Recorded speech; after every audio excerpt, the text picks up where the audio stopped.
When a young life ends in tragedy, it unleashes a storm of anguish and suspicion. I just balled up and just screamed. You never let go. You never forget about it. Accusations soon surface of a relationship mired in betrayal and violence. The tires had been slashed on the victim's car. She's supposed to have been cheating. It just like seemed like everything just started going downhill. She was conveying to me how much she still loved him. He was trying to have sex with her for revenge. When I pushed the door open, the same girl that me and my sister caught with him, she was in the room sitting on the bed. And as the passions boil over, it seemed the only way out was murder. I said, are you trying to make me and this girl fight? She was afraid now that there might be a shootout. You just don't know when the devil will come right along and snatch your child right out from under you. July 12, 2005, Tallahassee, Florida.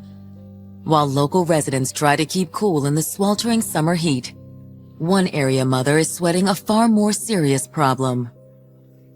Normally, Jackie Bartlett wouldn't be concerned, but she isn't the only one who hasn't heard from her 24-year-old son, Mylan Lowe.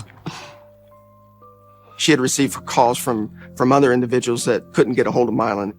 He hasn't been to work, and this is not like Mylan, because Mylan was very accountable. By 6 p.m. that evening, Mylan's mother is alarmed enough to ask her son's best friend, Timothy Wells, to meet her at Mylan's apartment. Are you in there? They couldn't get any response. If he's in there and he's hurt. Do you have a key? No. She called the landlord, and he said he think he had a key to Mylan's apartment, but it took him so long to get there. They were emphatic about getting into the apartment. Okay, I have an idea. He used a pair of scissors to kind of jimmy the lock. The moment they pry open the door, Mylan's mother races inside. The mother started screaming.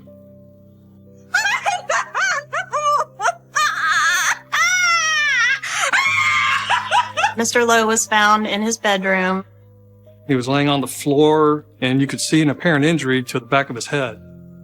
When they tried to move his body, they realized that he was cold to the touch, and everyone's worst fears came true. Tallahassee, Florida native Mylan Lowe had always cherished his family above all else. Mylan was like our son of peace. He kept all us together. He loved all his family. After high school, Mylan moved to Alabama in 1999 to stretch his wings. It was there that he met Amber Rowland and felt he'd finally found someone he could start a family of his own with. But in 2003, after a few years of dating, Mylan and Amber realized they weren't meant to be together. The relationship started going south. They started getting involved in verbal disagreements. But just as the two decided to call it quits, they were faced with a tough decision.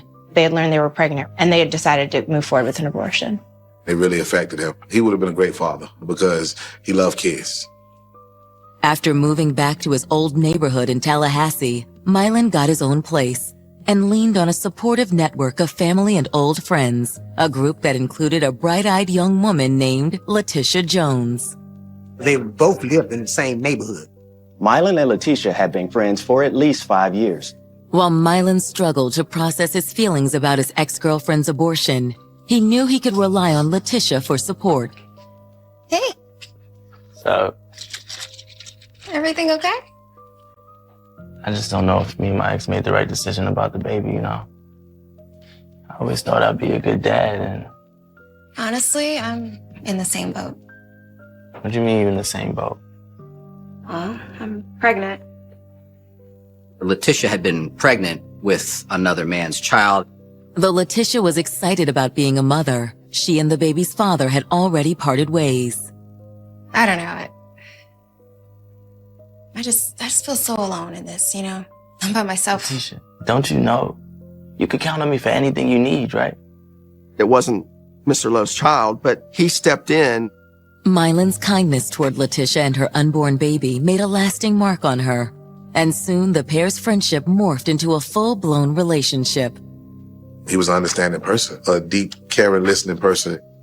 Over the next few months, Mylan and Letitia's love for each other continued to grow.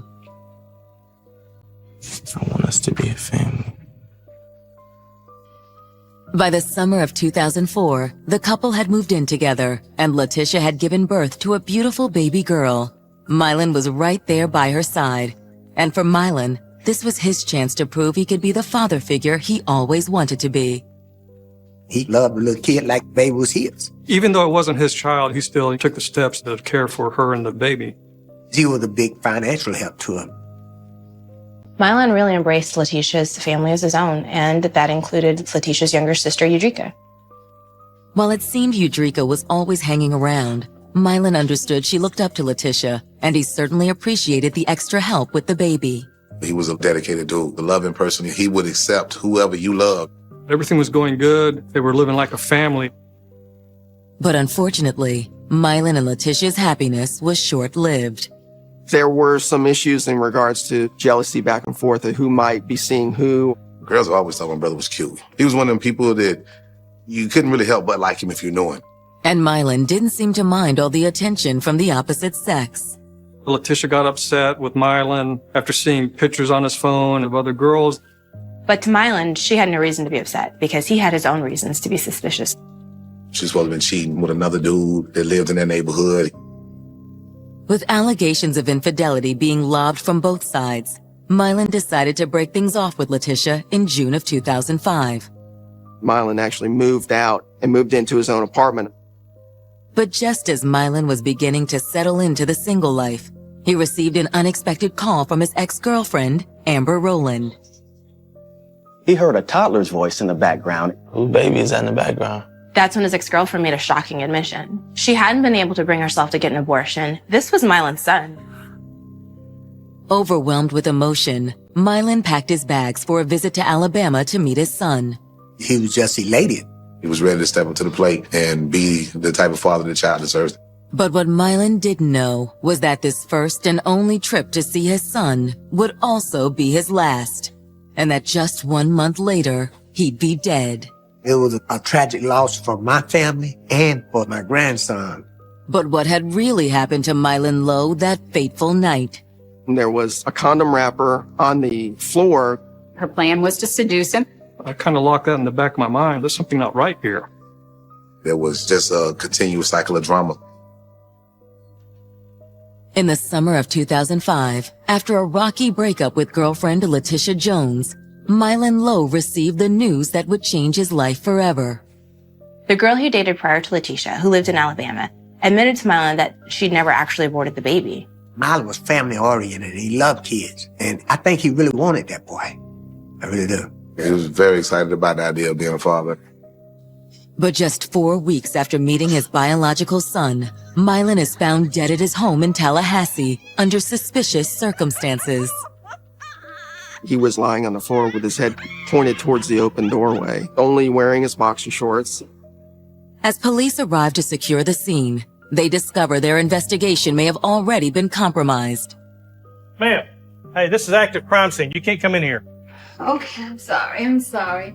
Mylan's mother was found in the bedroom, rifling around under her son's bed.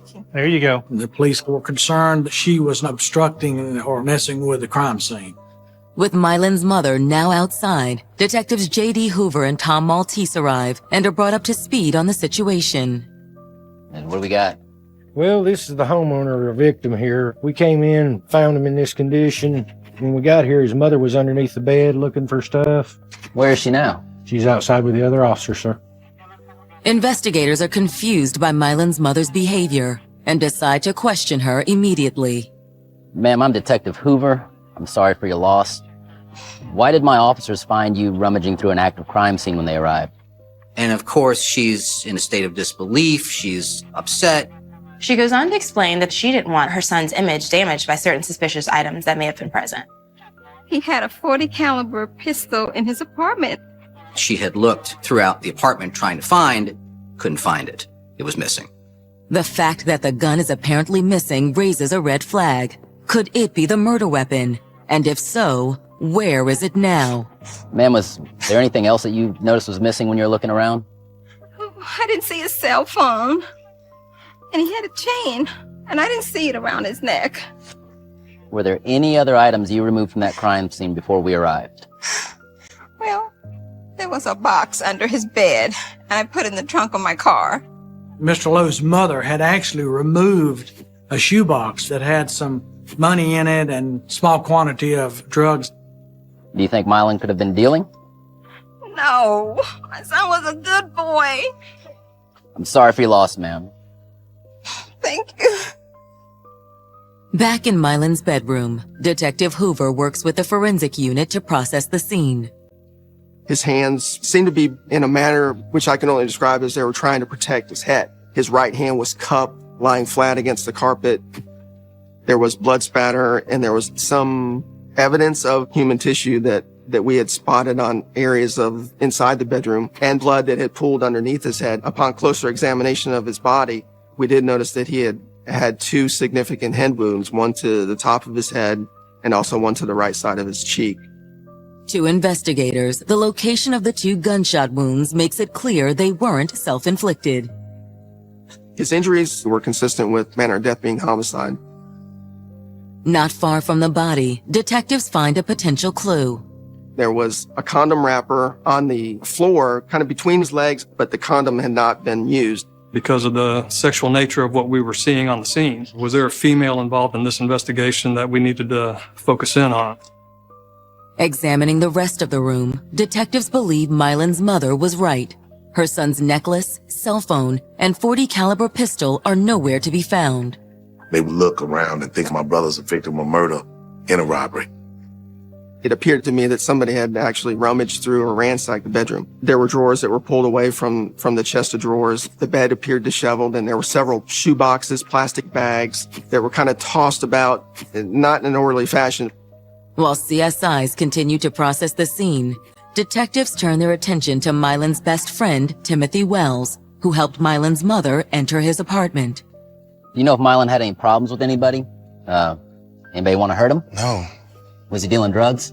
No. Tim, we don't care about the drugs. We just want to know who did this to Mylan. Okay, he dealt a little weed. Nothing major, just to keep some change in his pockets. When somebody's involved in drugs, they're making themselves more of a victim. There's actually times where small-time drug dealers will make the wrong move and get shot. What was Mylan doing in the hours leading up to this? All I know is his mom came and picked him up yesterday afternoon, about 5:30 or so. His truck broke down at his mother's house 2 days before, so Mylan was at her house to work on the truck. Because he called me up and asked him, can I help him with his alternator? I agreed and said, sure. How late were the 2 of you there? We were there till about 11:30 or so. But Mylan and I left together.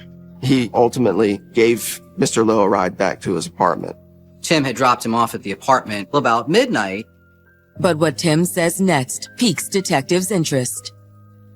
He called about an hour after dropping Mr. Lowe off, spoke to him on the telephone. During that brief phone call, he could hear female's voice in the background, but he couldn't identify whose voice it was.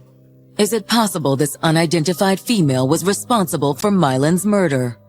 This case is getting more mysterious by the minute. You have what looks like a robbery, possibly drug-related, but you also have this unused condom on the ground. And by at least one account, a female was with Mylan right before he was murdered. It's a lot of pieces, but investigators can't tell if they're all from the same puzzle. Just when it seems the case can't get more convoluted, another tip rolls in. One that suggests Mylan's murder was a well-orchestrated plot, carried out by not one, but 2 femme fatales. Certain people, they're predators. July 13th, 2005. It's been 1 day since Mylan Lowe was found shot to death inside his own home, and his family is struggling to come to grips with this horrific tragedy. I lost it, I've never freaked out so bad in my life. There's nothing more painful than to find out that you lost your sibling. I wouldn't wish that on nobody. I got angry and I wanted to try to get some revenge, but I didn't know who I was going to get revenge at. Meanwhile, detectives have received additional information from the coroner regarding Mylan's final moments. The autopsy showed through x-ray examination that there were indeed 2 projectiles that remained in his head. You have a close-range shot to the cheek. You have another close-range shot to the top of the head.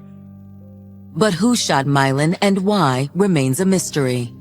When Mylan's body was found, he was in a very vulnerable position. He was curled up on the floor. It was almost as if he was cowering from the assailant at the time he was shot. Police have a lot of information, but none of it is really tying together. And they believe Mylan is a bit of a drug dealer selling a little marijuana here and there. And they found his apartment ransacked, which could have been an indicator of a drug deal gone bad or a possible robbery. Not to mention the woman Mylan's friend, Tim Wells, believes he heard in the background while speaking with Mylan by phone the night of Mylan's murder. But when detectives attempt to contact members of Mylan's family to inquire about the possible identity of the woman in question, they discover that many of them are still too shaken up to talk. I didn't want to get up out of bed. All I wanted to do was lay in the bed and cry and ask God why. I felt like I had lost a part of me that I didn't know how to go on without. I'd never felt nothing like that in my life. You know, it was like somebody went in here and just come up with the knife. You know, it hurt me just that bad. Thankfully for police, Mylan's sister Ebony is able to offer up some promising information. She gave us a couple names of some girls that she heard had been setting up people. Their names are Cherie and Felicia Smith, two sisters detectives know all too well. During the summer 2005, there had been, I guess you would call them setup robberies. Males reported that they would bring a female home, and then a short time later, somebody come in and rob them. All right, give it to me right now! Come on, okay. Even though those cases were never officially solved, the prime suspects in those robberies were Cherie and Felicia. Is it possible that these two women are responsible for Mylan's murder? Some of the evidence seems to suggest so. You have a mysterious woman with him before he died, an unused condom on the floor, and evidence of a robbery. It was possible that this could have been the method of operation of one of those setup robberies. Later that evening, detectives bring the two women in for questioning, but Cherie and Felicia are adamant they had nothing to do with Mylan's murder.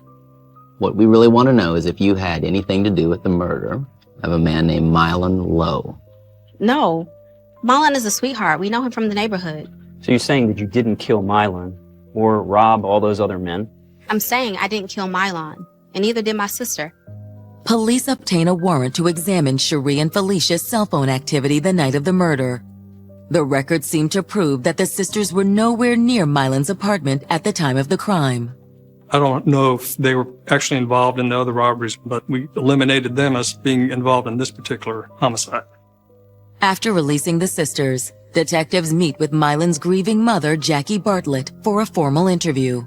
She corroborates the timeline that Tim gave us. She told us that the night of the incident, Mylan was at her house to work on the truck to see if they could get it fixed.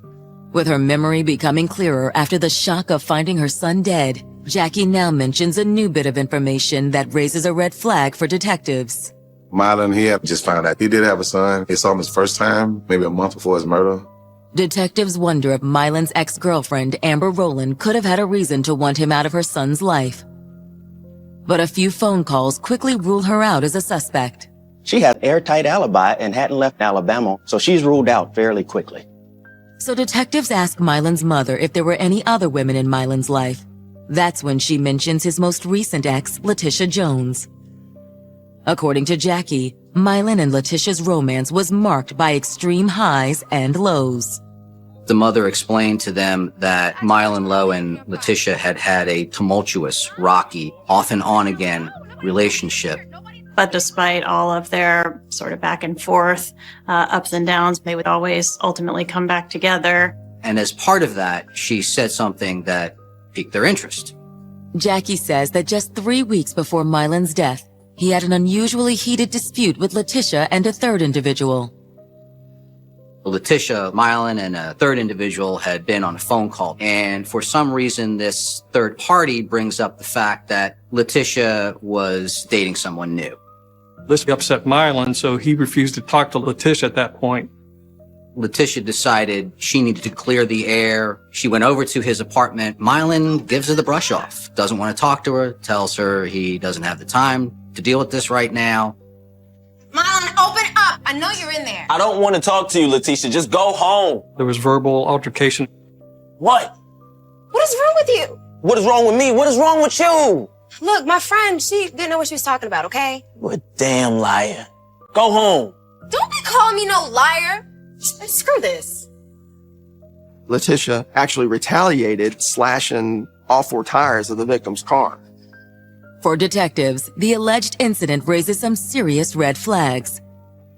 If she's willing to use a knife to cause damage to this vehicle, it's possible she might have taken it to the next level. After speaking with Mylan's mother, investigators decide to bring Letitia in for questioning. From the moment the interview begins, Letitia's candor takes them by surprise. She was upfront about her relationship, whether it be good or bad. It just seemed like everything just started going downhill. Letitia indicated there had been a lot of ups and downs, and the tire slashing incident was probably one of those lows. So I fantasize I leave. We don't talk for like 4 days. So I call him. Now we talking on the phone, we working problems out. I don't want us to be together, I just want us to be friends. Detectives wonder if Letitia's telling the truth. Could she have been angrier with him about the breakup than she was letting on? Is that how you felt, though? Did you want to get back with him? No, I in a way, yes, but then in a way, no, because if I got back with him, he still wasn't going to stop cheating with the girls he was cheating on me with, you know what I'm saying? Letitia said their relationship as friends had mended to the point that she had even texted him a couple times the night that he died just to check in. I texted him, I was like, what's up? He was like, well, I'll call you on my lunch break tomorrow. He never did call. Detectives ask Letitia if she has an alibi for the night of July 11th. Letitia claims she was with friends the night of Mylan's death. But is she telling the truth? On the face of it, we can't prove or disprove what she's saying. We have to go to talk to new people to verify other people's stories. As detectives investigate Letitia's alibi, another, even more compelling lead will soon surface. One that makes solving the mystery of Mylan Lowe's murder more difficult than ever. The rabbit hole goes deeper than that to who all was involved. After learning that Mylan Lowe's ex-girlfriend, Letitia Jones, had recently slashed his tires with a knife, detectives in Tallahassee, Florida can't help but wonder if Letitia is the one behind Mylan's recent murder. She gave us a timeline as to her whereabouts. She named a couple girls that she was with. Detectives reach out to Letitia's friends to verify her statement. It seems she was telling the truth. Detectives are able to corroborate her alibi. Hitting a dead end, detectives also pull Mylan's phone records, looking for other clues. As they pour through the call log from the night of July 11th, they find something that catches their attention. Mylan exchanged calls with an unknown individual several times before he died. Detectives want to find out who this person is. A call to the number reveals it belongs to a young woman named Eudrika Andrews. Eudrika Andrews is 17 years old and lives in Tallahassee, but more importantly, she's Letitia's sister. Detectives make contact with Eudrika, and she agrees to come in and speak with them. Let's kind of start with how long you've known Mylan. How did you meet him? My sister has been dating him about a year and a half. Detectives ask Eudrika why she called Mylan on the night of the murder. She said she had made phone contact with the victim, and he agreed to sell her some marijuana. Where did you meet? At his house. He told me to come over. He kept saying, just come to my house, just come to my house. About what time? 7 o'clock. Eudrika tells law enforcement that when she gets there, there's another female in the apartment. When I pushed the door open, the same girl that me and my sister caught with him a couple of months ago when they first broke up, she was in the room sitting on the bed. You don't know her name? No, sir. Investigators are intrigued. Could this be the woman they've been looking for? I backed up out the room and I turned around and I said, Lo, are you trying to make me and this girl fight? She said there was a little back and forth as far as what the female was doing there. Mylan threw her some condoms and said, here, you need these. Don't end up like your sister. And she said she didn't need it, whatever, and threw them at the female. She claims she left after that, but contacted Mylan again shortly thereafter. She had called again, maybe around 11 p.m., asking Mylan if he had any more marijuana. He said he didn't. Eudrika seems like she's telling the truth, but detectives have found one slight problem with her story. It completely contradicts what Mylan's own mother and friend had been saying, which is he had been at the mother's house till about midnight. So at that point, I'm thinking maybe she has her days mixed up.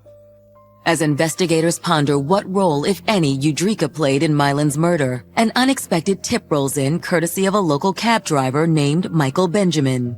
Mr. Benjamin stated that he had heard on the news that a fatality had taken place on Okamic Drive, and it jarred his memory.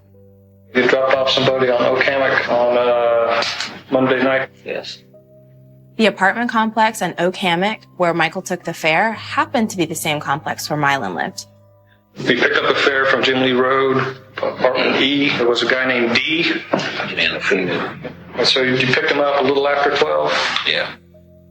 A large black male that he knows as D and a female that he doesn't know who her name is, they get into his cab. Now, their apartment's maybe 1.5 miles away from the murder scene.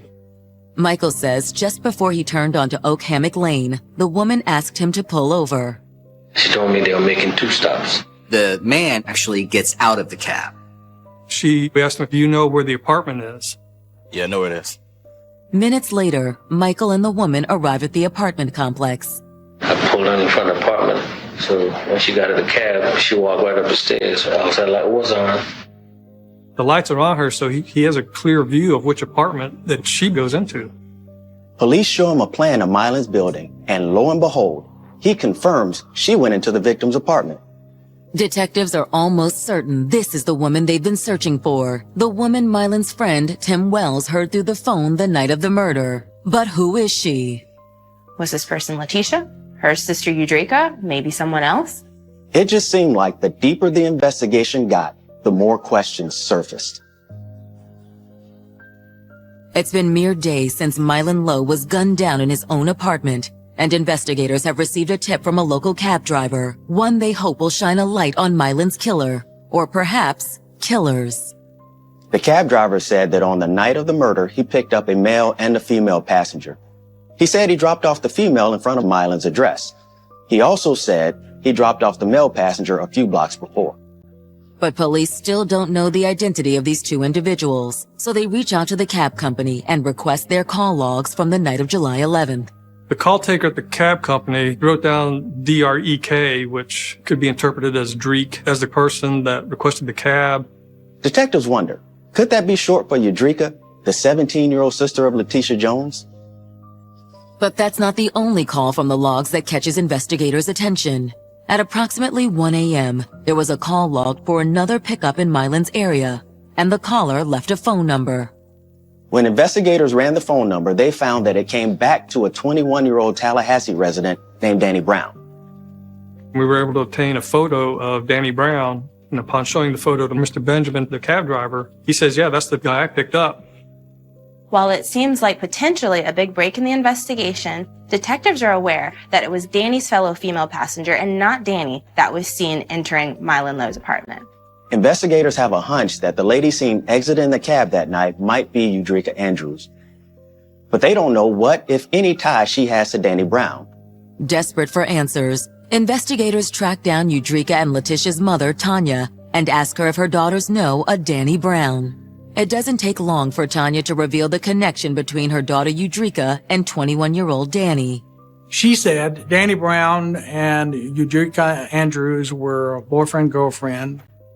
Yes, Udrika was dating him. In talking with the mother, it appeared Udrika, she had moved in with Danny. Investigators ask Udrika's mother if her daughter and Danny Brown had ever mentioned having a problem with Mylan Lowe. No, I don't believe anybody would have any issues with him. Investigators decide it's time to have a word with Danny Brown. But when they go searching for him on July 14th, 2005, he's nowhere to be found. Danny Brown now is wise to the fact that the cops are onto him, and he goes on the lam. We actually had contact with Mr. Brown's dad. And, we told him he needs to turn himself in before anything else happens. But father said he didn't know where he was at. As for Udrika Andrews, investigators don't have to go far to track her down. Udrika and Letitia get arrested on some type of disturbance, disorderly conduct charge, and they wind up going into custody. Apparently, they had gone into some other girl's apartment, and this girl called the police.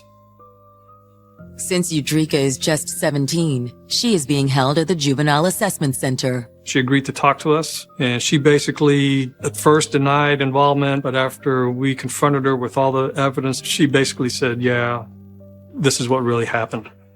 Finally coming clean, Udrika claims it all began when Mylan decided to finally put an end to his tumultuous relationship with her sister, Letitia. Udrika had perceived that Mylan was disrespecting her sister. Her feeling was all he was doing was tearing her down by the name calling, the arguing. Udrika explains that's when she concocted a plan to defend her sister's honor and get back at Mylan. She conspired with her boyfriend to go over for the purpose of beating him up and robbing him to get back at him because of what he had done to her sister. I was like, it'd be good. Somebody beat his ass up, talking about my sister. Udrika said Danny agreed because he wanted to help her. But obviously, there was a little something in it for him too with the robbery. Miss Andrews says, not only are we going to beat him up because he disrespected my sister, but hey, we can rob him. In other words, you can get something out of it. The linchpin to her plan to get into the apartment was to seduce Mylan. The victim had been having trouble with his ex-girlfriend, which was the sister. And then Udrika said that she was having difficulties with her own boyfriend. This was an opportunity to comfort each other. Udrika says on July 11th, she phoned Mylan around 11 p.m. You know, I always thought you were kind of cute. I thought you was cute too. Still do. Hey, you know, why don't we hang out? In the neighborhood. Well, yeah. Come on by, I'm home.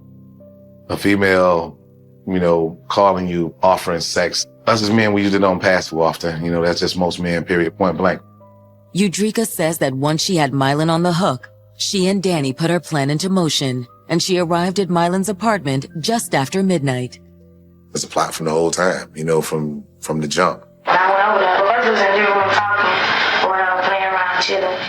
But Udrika explains that once she was inside Mylan's apartment, she struggled to keep the situation under control. When she went into the bedroom with Mr. Lowe, .40 caliber Smith & Wesson semi-automatic weapon was lying on the bed. Hey, can you put that away? She was concerned about it because of what she knew was about to take place. I made her put it up in the drawer. Relax. You sure you're not worried about Letitia? No, let's not think about her. So as the situation heats up, Udrika starts to wonder, how am I going to signal Danny? And then Mylan gets a call from his best friend, Tim. The distraction was just the opportunity Udrika needed to call Danny with the signal. What up, man? Yeah, I'm just chilling. And that meant that it was okay for Mr. Brown to enter Mr. Lowe's apartment. But according to Udrika, as soon as she hung up with Danny, the situation got even more complicated. They were getting intimate, and he had already reached for the condom and opened it up. Yo, hey, just calm down, okay? She was trying to stall him long enough to give her boyfriend an opportunity to get in. Udrika says that she was ultimately able to stall Mylan long enough for Danny to enter the apartment. But once Danny burst into the bedroom, the whole thing spiraled out of control. Give me your fucking money! So when he came in the room, he scared me. I ain't never gonna go like that. Danny has a gun, but she says she didn't know that he was going to bring one. Oh, hell no. I got something for you. Mylan appears to make some kind of move toward where the .40 caliber handgun was put up.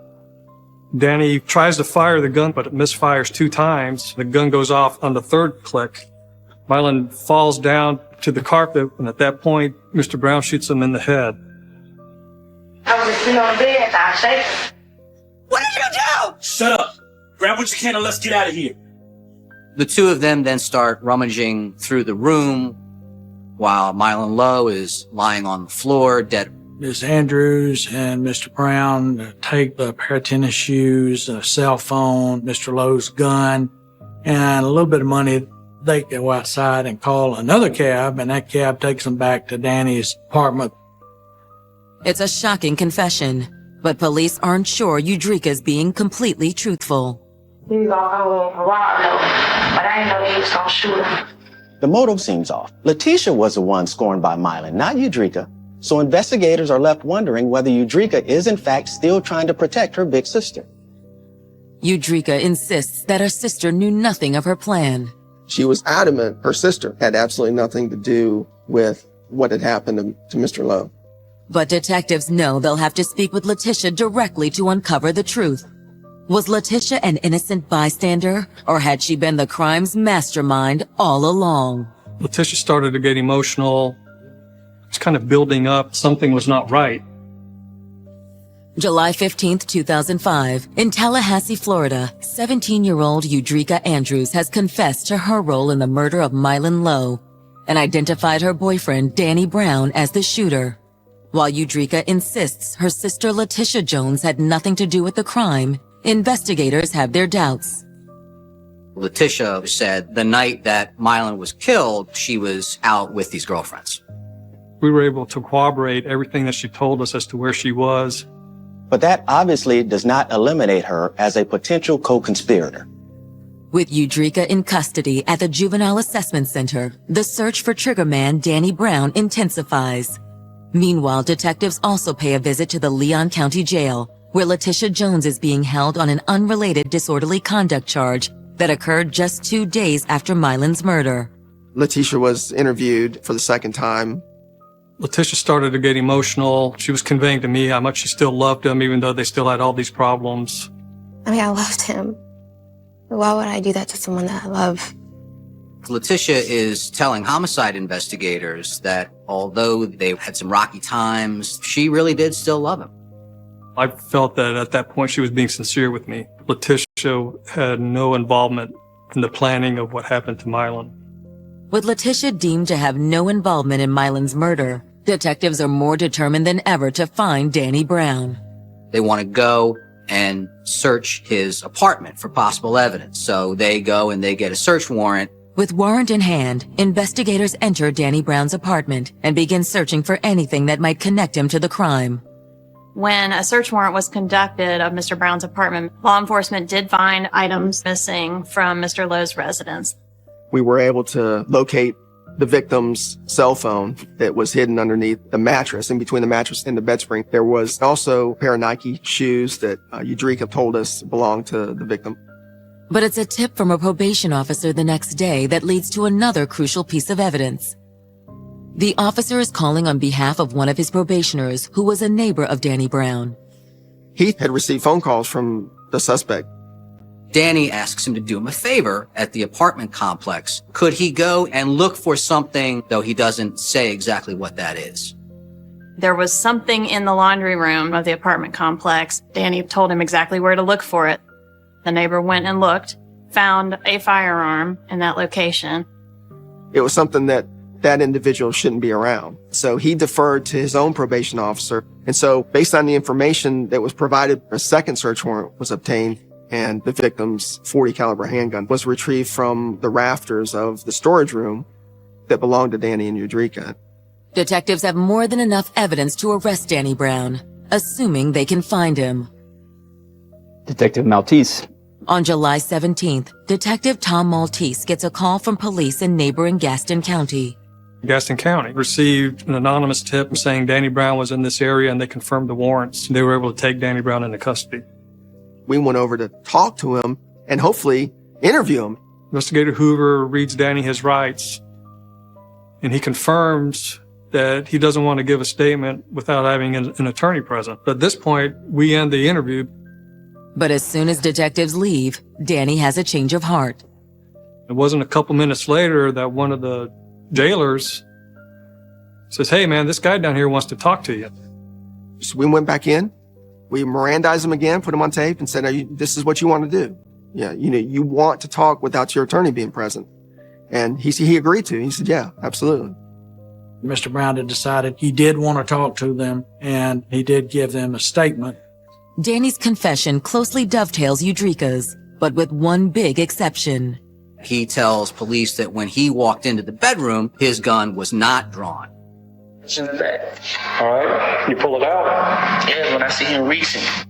Mr. Lowe made a move toward the closet, which is where his firearm was. They get into a brief struggle where the gun goes off, Do you usually carry a gun? No. Actually, I had a gun just for protection of the house. Was the idea to use the gun for intimidation?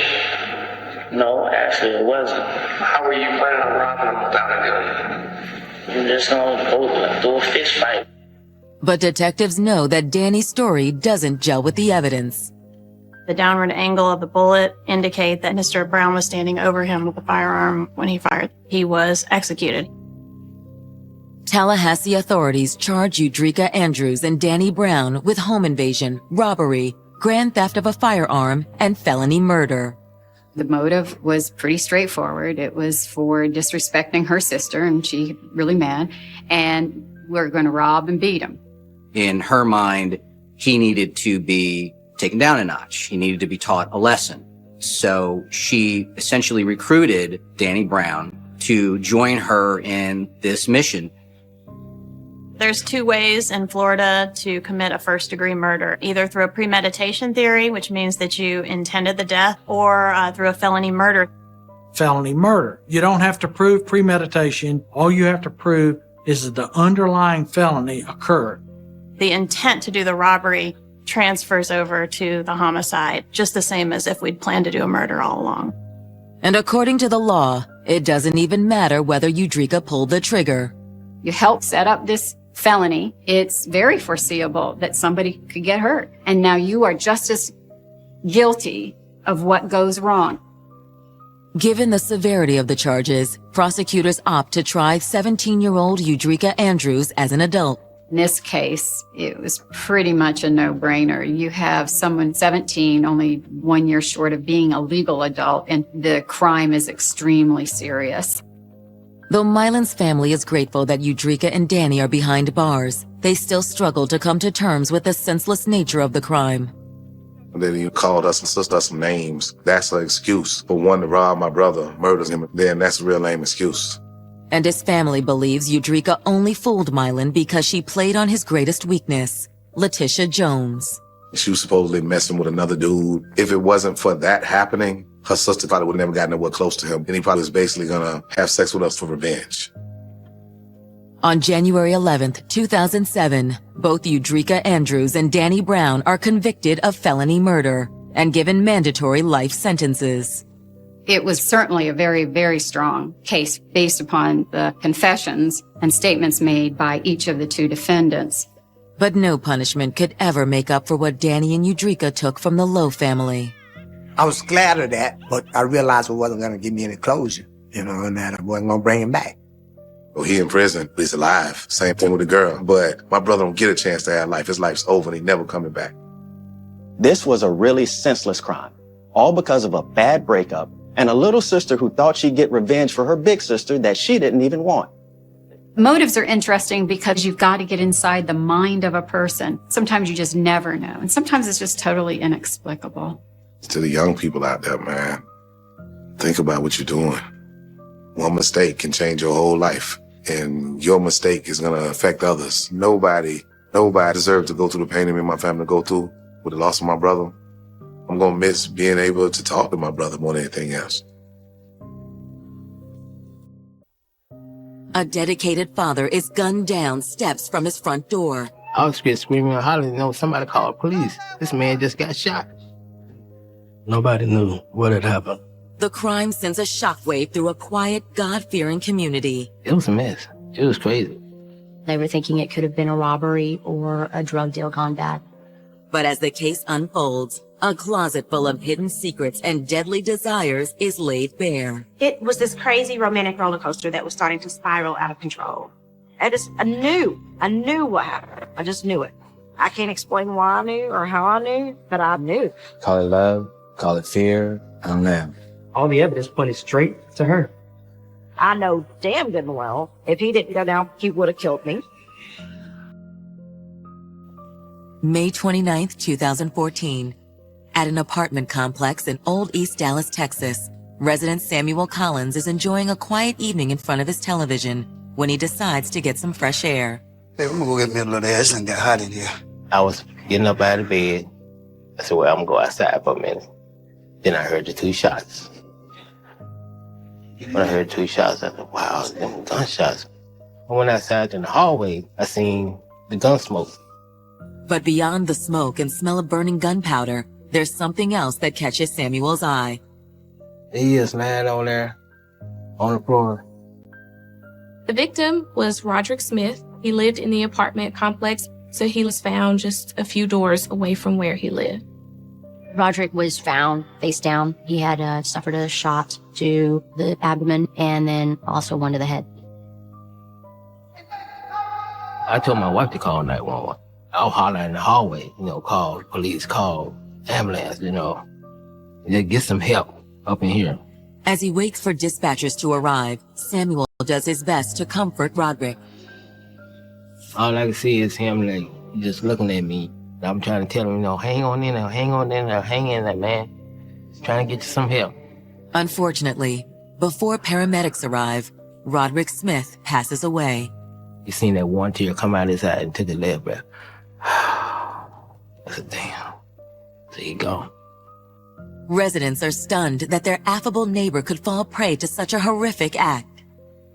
Roderick Smith went to work, he came home, he pretty much stayed to himself, never caused any problems. So they were very shocked when they found that he had been shot.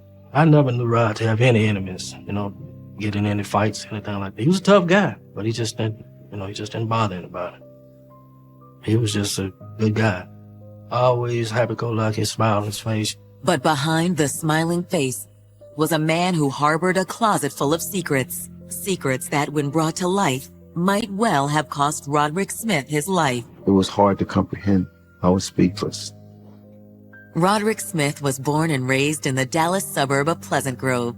It was there that he first made a name for himself, both in the classroom and on the gridiron. Roderick was always an A student, and then he was a great athlete. He was really a good football player, and that went on from junior high to high school. He excelled in high school. We called him Greyhound because of his speed. He ran track and played football. We had a football team called the Trojans. He was the running back. He was good enough to where he was rewarded a scholarship to New Mexico in Albuquerque. While Roderick's on-the-field talent earned him a scholarship, his good looks earned the attention of all the girls at school. He was good looking dude, well-dressed. He was always neat, had a nice smile, and he was intelligent. He was a charmer. He had fans. Even though the star running back had his fair share of admirers, when it came to love, Roderick only had eyes for one young lady, Monique Rogers. He started dating Monique when we were in the 8th grade, and they dated through high school. And then after his freshman year in college, they married. Babe, guess what? Hey, what's up? What's going on? Talk Oh my gosh, I cannot believe this. What? I have some really big news for you. Okay. Lay it on me. You're gonna be a daddy. Oh my gosh. Come here. Are you serious? Yes, I'm positive. In 1988, Roderick and Monique welcomed into the world a beautiful baby girl who they named Portia. Over the next decade, the couple had 2 more children together. And though Roderick never made it as a professional football player, he believed he was living a dream life. Along with Portia, they had another girl, Allison, and a boy, Riley. He loved his wife. He loved his family. He had gotten on with the fire department there in Dallas. He did very well in the fireman exam. He was very intelligent. He had 3 beautiful children. He was a good family man, a good example. But just when it seemed Roderick and Monique had it all, tragedy struck. His first daughter, his oldest daughter, Portia, she passed. She had sickle cell. And when she passed, he wasn't at his best at that point. That was devastating for the family. That was the thing that he fought on a daily basis. And he fought depression from it. Then he fought his depression with cocaine. And he would always get upset with himself when he did. He was using crack. It was a battle for him. It was difficult for him. But he would do well, and then he would fall back off and disappear. And that became like after a while, you just kind of let him do his thing because he wasn't coming around. He wasn't listening to anyone. He went through some hard times, and he later lost his job. He lost his job with the fire department. He provided for his family and his children. He just had some demons that he was fighting. People would tell me that they would see him, and he wasn't looking too good. Him and Monique ended up getting a divorce, and he just, fell on some hard times. Slowly but surely, though, this former star running back battled his addiction and got his life back on track. He was working, going back to school. He was around his kids and communicating with his family more, just having a more positive outlook on life. It was just a matter of being focused. And so he got back to that point. He eventually got a job as a plasma screener in the medical field. He was looking better. I heard he was doing a lot better. Roderick was doing so well, in fact, that he soon parlayed his work as a plasma screener into a job as a medical assistant in one of Dallas's most prestigious hospitals. And even though he'd endured the loss of a child and a painful divorce, with his life now back on track, Roderick decided to give love another chance. He was dating around. He wanted love. In the spring of 2014, Roderick ran into a former coworker he hadn't seen in years. Her name was Kimberly McCrae. Kim. Like Roderick, Kim was a divorcee who had raised her own children. Roderick and I worked at the Plasma Center in Dallas together. He was a screener, and I worked on the floor. I lost contact with him. By the time I caught back up with him, he was working at Baylor, downtown Dallas, in the cardiac unit, and had been there for right at 5 years. Man, don't you look good? You're a sight for sore eyes. You look great. Me and him just really seemed to click. We really seemed to hit it off. It's like we never lost any time. We just kind of picked up where we left off. Kimberly was in a relationship, but later on, when she was not in a relationship, Kimberly sought him out. Their relationship started out as friendly, but he quickly evolved to something more. He had the most beautiful smile. When he smiled, his eyes sparkled. He just sucked you in with a smile. The more she started hanging out with Roderick, the closer she became to him. I remember we were sitting on the corner of his bed, and he just sat down beside me and leaned over and kissed me. I mean, I remember just being so excited because I always thought he was so cute. Oh my gosh. I always thought he was handsome, even when I first met him. From the moment they first kissed, Roderick and Kimberly were inseparable. Roderick and I were so happy. I mean, he was just head over heels with me, and I was head over heels with him. He treated her with respect. He treated her like a woman wants to be treated. It seemed like Roderick and Kimberly had finally found true love. But on the evening of May 29th, 2014, their blossoming romance was drowned in bullets and blood. A neighbor had called the police when they heard gunshots, and Roderick's body was discovered in the hallway of his apartment complex. It was a mess. It was crazy.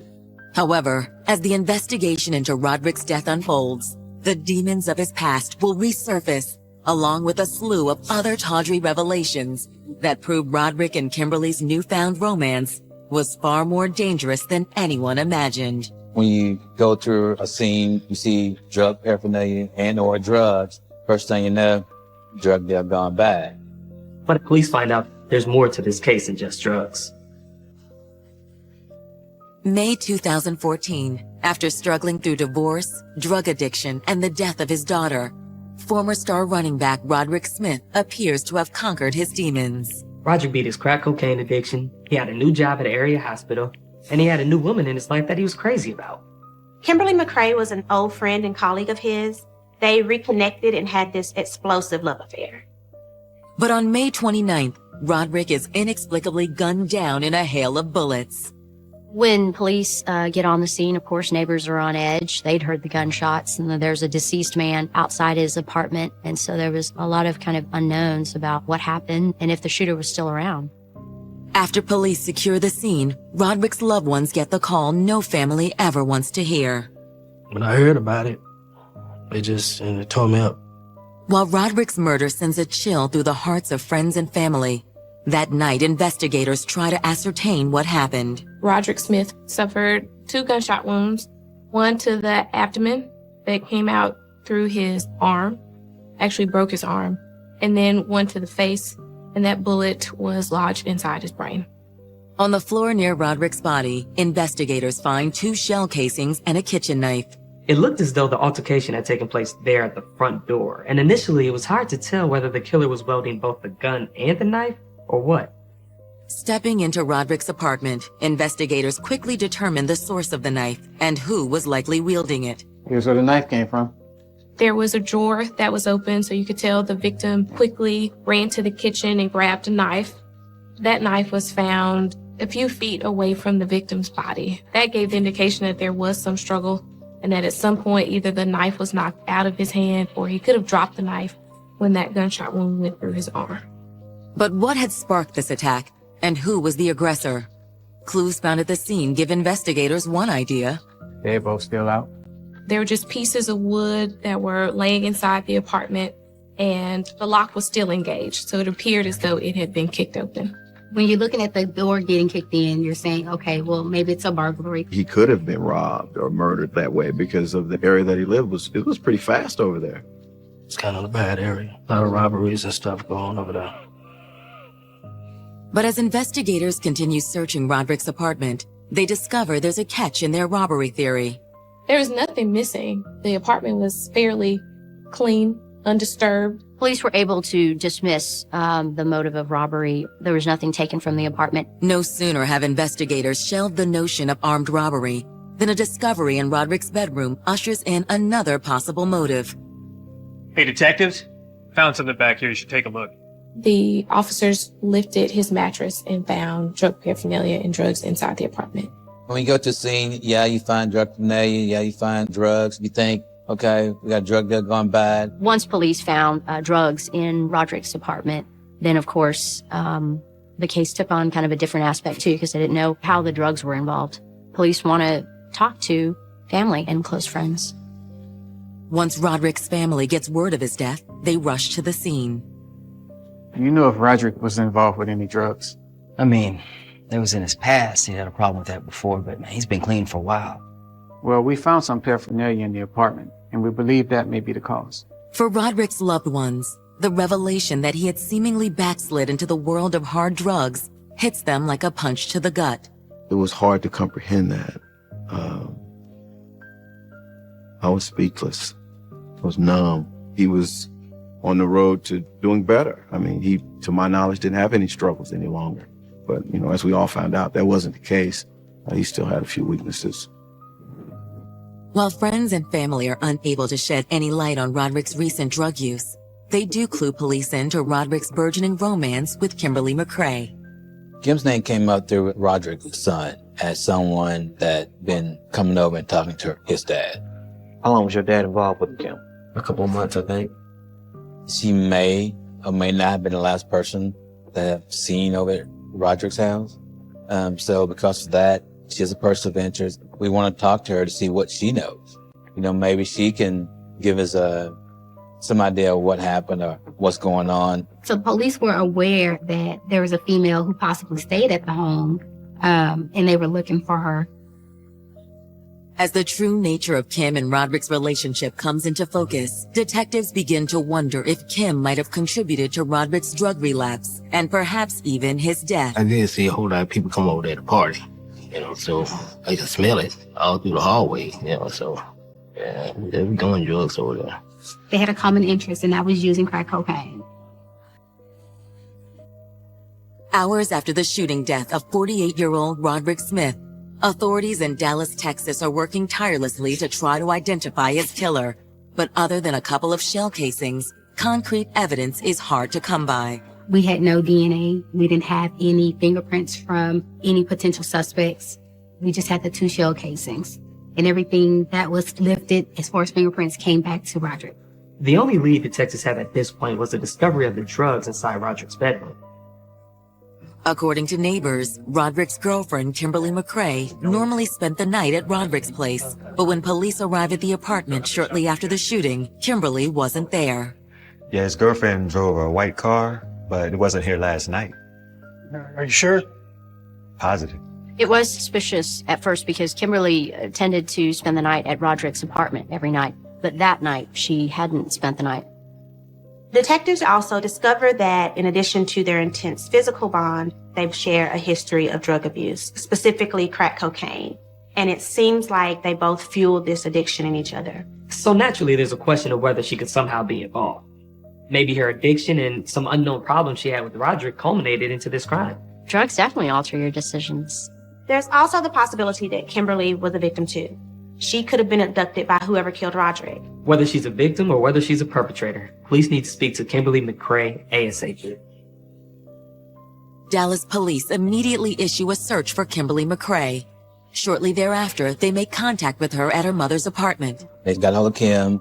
Kim went down to the police department to give a statement. My detective had contacted me and said they need to speak with me. And I told him as soon as I get my mom situated, I'll be there. So I went downtown and I interviewed with the detective there. My emotions were so all over the place. I was crying, 1 minute, and I couldn't even think straight. And I just didn't know what to think, really. When she did talk to the detective, she was very forthcoming. Fighting back a flood of tears, Kim informs investigators that she just learned of Roderick's death a couple of hours earlier. And my daughter-in-law, she called me and she was like, Mom, what's going on with your boyfriend? And I'm like, well, what do you mean? She said, Mom, there's rest in peace all over his Facebook page. And I'm like, what? And when she was telling me this, my heart just started sinking.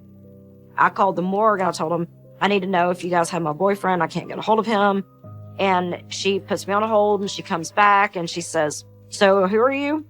And I said, I'm his girlfriend. And she goes, you're the girlfriend. I said, yes. She said, okay, well, all I can tell you is that, yeah, we have him. He's here. And his time of death was 10 minutes till 8 last night. Although Kimberly seems devastated by Roderick's death, investigators must press forward with their interview. Have you and Roderick ever used recreational drugs together? Recreationally. We had jobs, we had to live. Even though he had a substance abuse problem, he worked Monday through Friday and he would use drugs on the weekend. Kimberly did suggest that she was able to control her drug use better than Roderick was, particularly when he was overcome with sadness over the death of his daughter, Portia.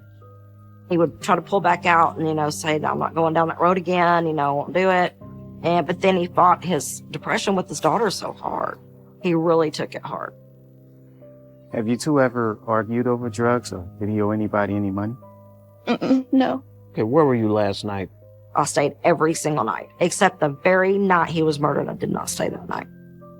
Detectives are thinking this may not be a coincidence.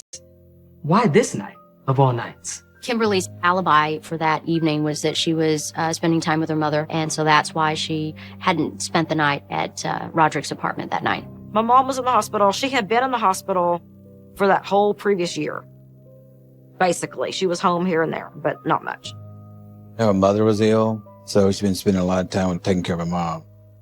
The day of the murder, I got in my car to leave work, and I called my mom, and I said, are you okay? And she said, yeah. And I said, well, I feel like I need to be coming there to see you. I went on out to the hospital, and she called me back, and she said, well, if you're coming, give me a shake. I said, okay. So I stopped and got her a chocolate shake and took it to her. The detectives were able to obtain Kimberly's phone records, and they were able to determine that she was nowhere near the offense location when it happened. Her alibi checked out that she was with her mom. Sorry for your loss. Thank you. With Kimberly seemingly eliminated as a suspect, investigators turn their attention back to the crime scene and the other residents of the Haskell Avenue apartment complex. Police interview Roderick's neighbors, but most of those interviews lead nowhere. However, when police again speak to Roderick's neighbor, Samuel Collins, who made the initial 911 call, he provides police with new details about the night of the crime. I was at home watching TV. I decided I was going to get up and get some air. He described what he heard as 2 loud noises. First, I thought it was fireworks. But when the second one came off, I said, no, that doesn't sound like no fireworks to me. So when that happened, I looked out the window, seen the guy running. Mr. Collins did describe the male as a person that was trying to get away. He did not recognize him from the area. He had never seen that guy before. He looked suspicious. This guy here running. Then I seen the gun. Unfortunately, Samuel Collins never got a clear look at the man's face. I saved my distance. I didn't go to the window so he can spot me looking out, because I don't need him shooting up there, hey, I got family in my house too. Have you been a great help? Though Collins is unable to provide police with a detailed description of the suspected shooter, another neighbor, Maria Lancaster, tells police she got a better look at the guy. I just left my apartment and someone ran down the stairs. She was exiting her apartment. She saw the man come down the stairs. He was a taller man, kind of a larger stature. But as tantalizing as these 2 accounts are, there's not a clear-cut identification to go on. And without a name or any other physical evidence, this case can't move forward. Any other distinguishing markings or tattoos or anything you could tell us? I'm sorry, I didn't get that close of a look. At that point, the detectives were at a dead end. They had a description of a suspect, but they had no idea who the suspect was. Thank you for your time. But it turns out Roderick's girlfriend, Kimberly, has been sitting on a piece of information, one that has the potential to blow the case wide open. When police heard this, they were just completely speechless. Call it love, call it fear, I don't know. May 30th, 2014, less than 24 hours after Roderick Smith's shooting death, Dallas detectives are still trying to put a name to the face of the armed suspect seen fleeing Roderick's apartment complex just moments after the incident. He was described as a tall, balding African-American man. The witnesses said they saw him running from the scene with a gun. Was this guy a drug dealer? Was he trying to steal Roderick's stash in a fight erupted? Was there some other beef? While investigators aren't yet sure, Roderick's autopsy report may provide a clue. Looking at the wounds, it's like someone actually stood over Roderick and shot him once he was down. When you have close contact like that, it's one thing for a victim to go down and not be able to defend themselves, but to walk over and do a close shot to finish him off, it seems very personal. It makes you wonder if there's more going on here than meets the eye. But who would want to inflict such personal vengeance on Roderick? To answer that question, investigators bring his girlfriend, Kimberly McCrae, in for another round of questioning. This time, Kimberly makes a startling confession. Kimberly said that shortly before taking up with Roderick Smith, she had broken up with her old boyfriend, Rodney Smith, who is no relation to Roderick. Rodney Smith was Kim's off-again, on-again boyfriend for about 9 years. She did think that, she would eventually marry him. But Kimberly says in the months leading up to their final breakup, she began to question whether Rodney was truly husband material. He didn't work. He had no job. He never had a job. I was always the one working. Everything I had, he took. If I had a cell phone, he needed it. If I had a car, he needed it. He started wanting to go into my money. And I'm like, okay, look, we got to pay rent. Got my car, I've got all those bills I've got to pay. He hounded me and harassed me until I'd finally just throw money at him and say, just go do whatever the hell it is you're wanting to go do to leave me alone. Is it possible that once Kimberly started dating Roderick, Rodney became jealous and confronted his new rival, a confrontation that escalated into murder? For investigators, the jealousy motive would seem to gel with the deeply personal nature of the crime. But Kimberly explains there's just one problem with that theory. They were all three friends. Do you think there's any chance that Rodney has anything to do with this death? No way. No, Rodney and Roderick were good friends. All three of us used to hang out. We had a good time together, and everything was good. Roger needed a ride home from work one day, so Rodney and I took him. And then from that point, we all just kind of started hanging out. Three of them was like in this little group together. Rodney and Kim would go to Roderick's apartment and do drugs. And then other times they would just hang out. But Kimberly says that while the three friends were extremely tight, there were problems in her and Rodney's relationship that extended far beyond his financial dependence on her. It was an abusive relationship, a turbulent relationship. Rodney, he could be Jekyll and Hyde. 1 minute, he could have the biggest heart. He would literally go somebody the shirt off his back. I seen him cry. I seen him pray. I seen a lot of good stuff in him. But then there was the threats, and it just kind of went back and forth. Eventually, Kim grew tired of Rodney's emotional roller coaster and his appetite for cocaine, which far exceeded hers or Roderick's. He was a cocaine addict, smoked crack, and I did too, I'm not gonna lie. But that's all he lived for. So if he wasn't getting high, he was eating or sleeping. End of story. Nothing in between. Rodney and Kim got into an argument about Rodney's drug use and spending money. You keep taking my damn money. Because you don't know what to do with it. Kim put up money for bills. Rodney wanted to continue to party with the money, and she wouldn't allow him. I had told him, I'm done with you taking things from me. I'm done. What happened the night that we officially broke up was we had gotten in a really big fight, and he had a real bad habit of threatening me. Get paid. No, you're going to sit down. No. He pushed her. No, you want to walk away like a little child, then I'll treat you like a child. And she called 911. Police responded. They didn't arrest him because he didn't actually hit me, but they kicked him out. Kim says that after that incident, she was done with Rodney for good and turned to Roderick for a shoulder to cry on. She was starting to move in Roderick's directions because this guy was being erratic and having controlling behavior and becoming violent and threatening to her. She was afraid of Rodney. She called Roderick for comfort, and Roderick said, hey, come to my house where you can be safe and you can just don't go back tonight. Just come stay here. He was a true gentleman. It was probably 2 o'clock in the morning by this point, and I had to go to work the next day. We went back to his place, and I was, just headache, exhausted, crying, tired, the whole 9 yards. So I fell asleep within probably 30 minutes of us getting back to his place. And the next day at work, he called me all day to check on me and text me, are you okay? Are you okay? And I kept saying, yeah, I'm okay. I'm fine, and thank you for letting me stay there. I ended up coming back over to his house that night as well. Spent the night again. I believe that Kim was looking for an escape from Rodney Smith, and she ran into the arms of Roderick Smith.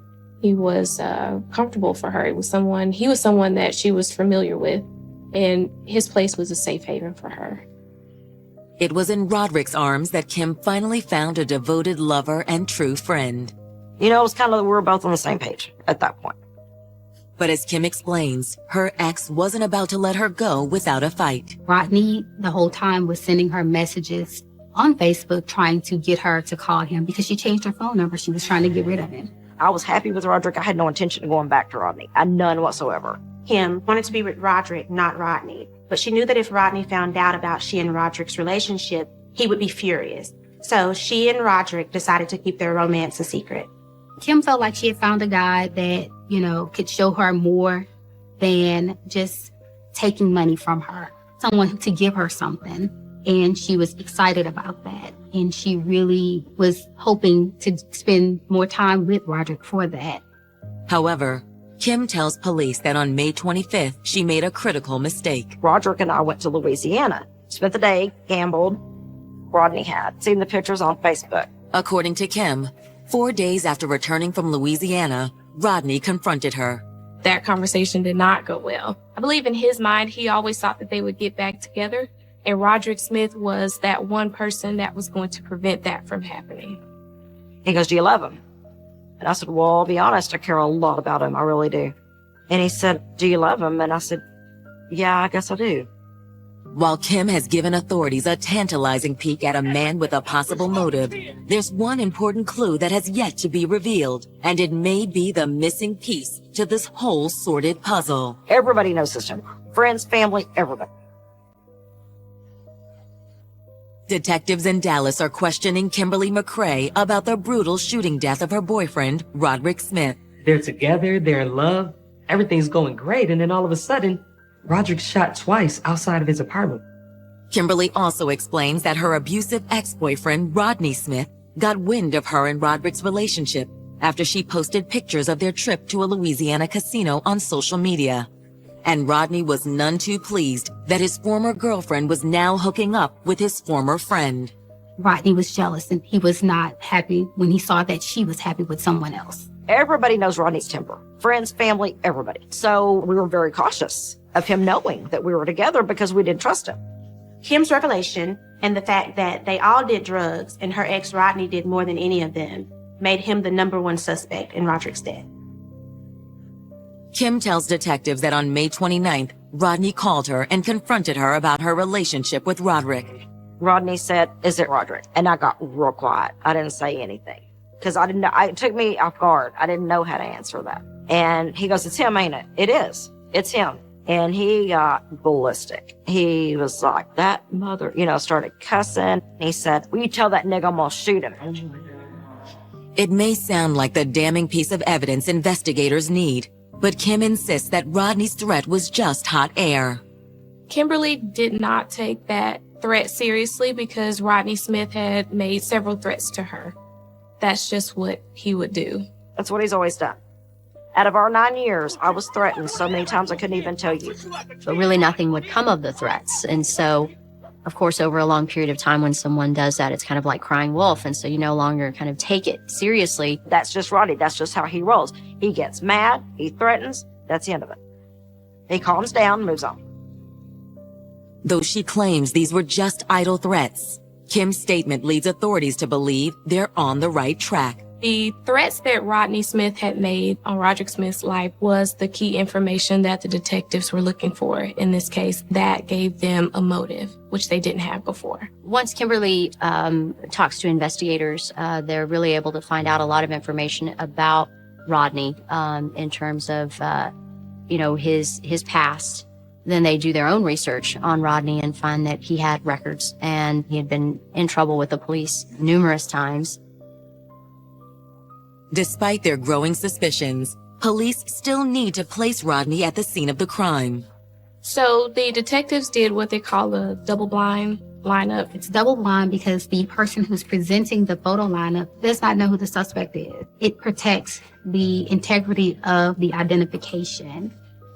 The photo lineup administrator is the person who presents the lineup to the witness, and they just pretty much ask a question. They're asking them, is this the person you saw leaving the offense location? It's videotaped generally, and it's done at DPD headquarters. The first eyewitness to examine the double-blind lineup is neighbor Maria Lancaster. It's him. She had no problem picking him out. Maria was able to identify Rodney Smith in the double-blind lineup. She looked at the photograph and said that she was sure she had picked out the right person. Miss Maria was very distinct. She said that she remembered Rodney Smith's eyes. She said she would never forget his eyes. Kimberly McCrae is still at the station when detectives inform her that Rodney Smith has been positively ID'd as the man seen fleeing the apartment complex shortly after Roderick's murder. He sat down, he looked at me, and I looked at him, and he said, "It was Rodney." And I'm like, I got mad instantly. I was so mad. What the hell was wrong with him? As police strategize what to do next, they realize the answer is sitting right across from them. I told the detective, I said, look, I can find him for you. All I gotta do is call him and tell him I want to see him. I can find him. Get him on the phone, but put it on speaker so we can all hear it. Okay, all right. Kimberly really played a crucial role in helping police to apprehend Rodney. I call Rodney and I say, "Hey, baby, where are you? You're right. We do need to talk. I do want to see you. Where are you?" And he says, "I'm at Carl's," which is some apartments that we would go hang out at. I said, "Okay, I'll be there."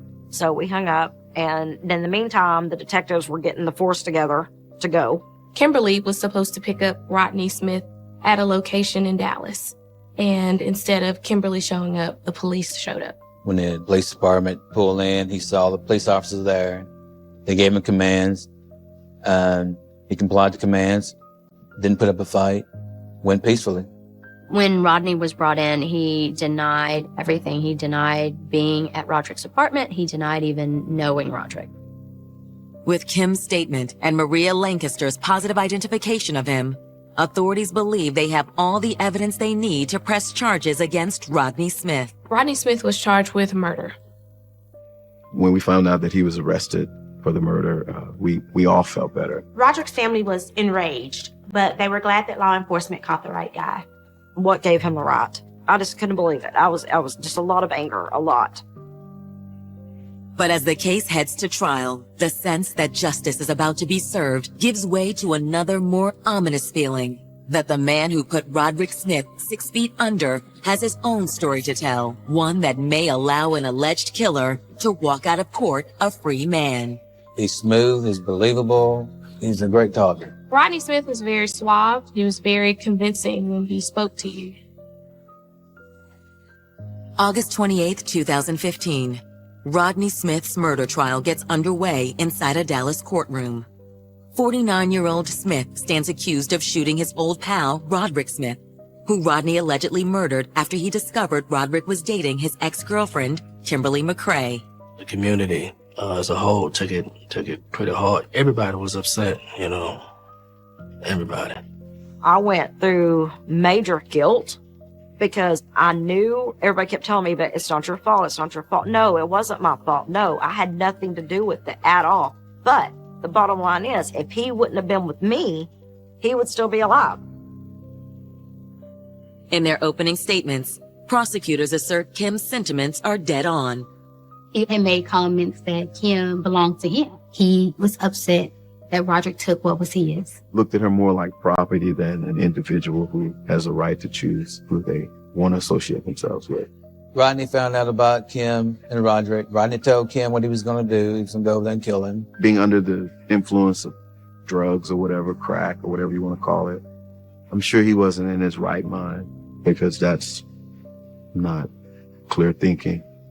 I think he just snapped. He didn't think it through. Having outlined Rodney's motive, prosecutors spell out for the jury what they believe happened next. Rodney get his gun, goes over to Roderick's apartment, kicks the door, bam. And there's Rodney standing there with a gun. There's Roderick with his knife. It all went down right there in front of the door. Rodney shoots Roderick once. Rodney shoots him again while he's down. The state actually called forensic experts to the stand to confirm all of this, that he shot Roderick while he was on the ground. For prosecutors, it all adds up to a clear-cut case of murder. But when Rodney's lead defense attorney takes the floor, he turns the state's jealousy motive on its head. He laid out a self-defense claim. He stated that Roderick Smith came towards him. Roderick was the initial aggressor in this case. Family and friends of Roderick Smith were concerned about the idea of it being self-defense, because really it was just them two. No one really knew what happened except both of them. The defense attorney during the trial made that a big issue. His theory was that Rodney Smith came over to have a conversation with Roderick Smith, and Roderick Smith was the aggressor. To support this claim, Rodney's defense team calls a surprise witness to the stand. Rodney decided to take the stand and testify on his own behalf. This is a really risky maneuver on the part of the defense. Criminal defendants rarely take the stand, because it can really go one of two ways. Oftentimes, it can backfire on them, but sometimes it can strike a chord with the jury and set them free. According to Rodney, his encounter with Roderick that day wasn't fueled by jealous rage. He said it was drug related, that Roderick bought some drugs and they had smoked it and Rodney owed him money. He said that he went over to talk to Roderick, not to fight him, not to cause harm, but Roderick came at him with a knife and he was only defending himself. As Rodney's testimony unfolds, it's clear he's scoring points with the jury. He was kind of smooth and soft. He testified during the trial, and he looked at the jury and he smiled, and he was, poised and very well spoken. He was so good, so manipulative, that he could have you where he wanted you without you even knowing you were there. Yeah, he's very articulate, and a lot of the family members were worried that he may get off. It was certainly on the edge worry of, is this guy gonna get away with this? There's no guarantees on anything. To support Rodney's testimony, his defense team points to the location of Roderick's body at the scene of the crime. The fact that Roderick's body was found down the hall from his apartment with a knife nearby supported the defense theory that Rodney shot him in self-defense. I mean, if Roderick wasn't the original aggressor, why wasn't his body found in the doorway or maybe in his apartment?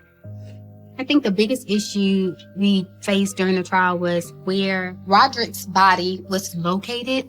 It was quite a distance from his front door. It made it seem like he came out toward the defendant in an attacking form versus being defensive. Prosecutors counter by reminding the jury that while Rodney may sound convincing, his story isn't backed up by the facts of the case. His story was not supported by the physical evidence that was left at the scene. We countered that with the physical evidence of the door frame was kicked in. It's logical to believe that Roderick Smith heard the door kick open and went toward it. Therefore, the fight ensued outside the door. Making matters worse for the defendant, state attorneys revealed that Rodney shouldn't have been in possession of a gun. He shouldn't have had the gun. He was a convicted felon, so he wasn't supposed to have a gun, and he should have never taken one to the location. So on the one hand, you have the forensics laid out by the state, which is very compelling. But on the other hand, you have Rodney Smith, who is a very charming witness on the stand. And he doesn't miss a chance to remind the jury that Roderick Smith was dabbling in drugs as well, which makes him less of a sympathetic victim. So really, the case is a toss-up at this point. But later that day, prosecutors play their trump card and call Kimberly McCrae to the stand. I testified at trial, the whole situation of Rodney and I breaking up and Roderick and I getting into a relationship and the phone call and Rodney being upset because he found out it was Roderick and the threat that he made. She testified that it was, in fact, a violent relationship and that she wanted to get away from Rodney Smith. It took a lot of strength and courage for Kimberly to sit there and tell her story about these two men that she once loved and cared for. But her testimony was vital. And if a jury isn't to be swayed by Kim's account of Rodney's violent past, it's his foolhardy behavior behind bars that finally seals his fate. Rodney had threatened to kill Kim from jail. We received that information from one of his cellmates. He felt very betrayed by Kim. He made one of his first jail phone calls was to his sons, and he said, "They got me. That B. Kim set me up." He pretty much laid the foundation for our case in those jail calls. When they played the recording, all he could do was hold his head down. On August 29th, both sides rest their case. Just 2 hours later, the jury returns with a verdict. When they returned, they came back with a guilty on a murder charge. Rodney got the maximum life sentence. I was elated. Not that I wanted to destroy anyone's life, but a life has been taken. You were found guilty. You should be held accountable for that. I was pleased with it, you know. They got him. And he got his just due. When I found out he got life, there was a sigh of relief. Roderick Smith may have had a checkered past, but he was a good guy. He turned his life around. He didn't deserve to die in cold blood. The jury got this case right by convicting Rodney Smith and making him pay for this crime. In the wake of Roderick's murder, Kimberly McCrae checked into rehab and has been clean and sober since. Losing someone she loved so much was a huge wake-up call for Kim. She realized that life is short, and she wanted to make the best of it by getting off drugs for good and being the best version of herself that she possibly could be.